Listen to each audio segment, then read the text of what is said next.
All right, thank you so much, Elizabeth. Well, October, not the only month for Halloween and sweets, but it's also the time for National Dental Hygiene Month. Yeah, it really makes perfect sense with the timing here. It's a good time for parents to go get their kids' teeth checked out, especially after eating all the goodies Thursday night, then Friday night, Saturday night, Sunday night, so on and so forth.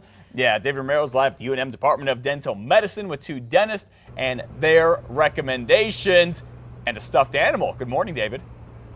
Oh, good morning, Matt. You know, this little guy's, if being the stuffed animal belonging to some dentists here, he's got his teeth in check, and of course, this is what we want all the kids out there and the parents to do for the kids. And we're joined this morning by Dr. Melissa Ravago and Dr. Melissa Ivers. They are here from UNM Dental School of Medicine, and of course, we want to start with this Melissa first and talk about how crucial are some of these tips that you want to pass along to parents to make sure that their kids' teeth remain healthy. What we say is, on Halloween night, one day of indulgence isn't really going to give them cavities. So we kind of leave it up to the parents what they feel comfortable with as far as candy intake on the day of. When we get concerned is day 2 and 3 and 4, when they still have that leftover candy and they're snacking on it from the second they get home till the second they go to bed. Generally, we try and say, keep it all together. So maybe for dessert, they can have 3 pieces of candy or something like that. But what we don't want is, again, continuous snacking on the candy, because that is what will give them cavities.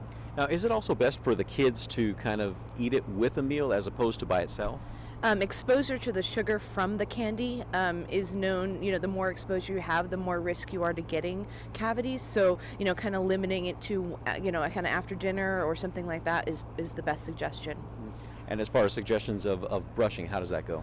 So, and kids often like getting new toothbrushes, and so especially if it's their favorite color, a new theme. So, what I've recommended in the past is to buy that new toothbrush on Halloween night to encourage good oral hygiene. And one more thing with Dr. Ravago here. Let's talk about real quick here. This is critical that that they, even though some of the little ones may have baby teeth, that they even take care of those baby teeth, right? Right. Yes. So generally, what we say is under age about 6, we recommend that parents brush their teeth. It's great if kids want to get in there and brush their teeth on their own, but either before or after, we recommend that parents get in there and make sure they get all the teeth and all surfaces of the teeth.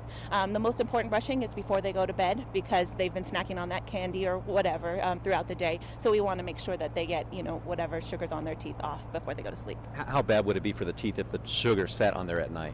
Well, so we don't have as much saliva when we sleep, so that's when a lot of us get our cavities. But also, primary teeth aren't meant to stay in your mouth forever, so they're much softer than permanent teeth, adult teeth. So they're a lot more susceptible to decay if we don't brush that off.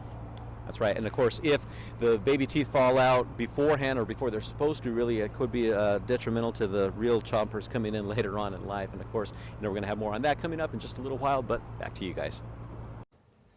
All right, thank you, David. Thank you Coming so much, up, David's going to sit down with another group of dentists to talk about long-term effects that losing baby teeth to decay can cause.